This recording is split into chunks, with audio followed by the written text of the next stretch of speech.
Yes, this is your boy Augustine, and I'm right here with another video. Sorry. In today's video, I'm going to take you to one of the current road projects that is going on in from gate to where the cancer hospital is located. So I'm here to give you guys an update to show you what is actually happening at this moment.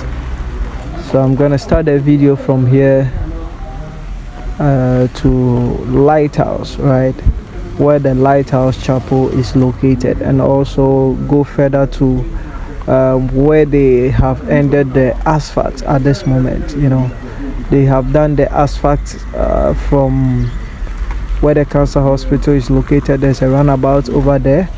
That's where they have done the asphalt from to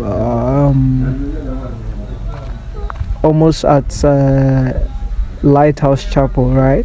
So I'm gonna start the video, as I said, from where I started the video from, and I'm gonna show you everything that you need to know or you need to see on this particular road project. You know, this particular road project was awarded to us to Jasmine Construction Company. Yeah, it was awarded to Jasmine Construction Company. So Jasmine Construction Company is one of the construction company in Ghana here. So we're gonna show you everything that you need to know and how they are going about the project. Thank you so much, and please, if you are new here, do me a favor by subscribing to my YouTube channel, tap the notification bell, like, comment and share. Do not go without subscribing. Thank you so much. Enjoy the video to the end.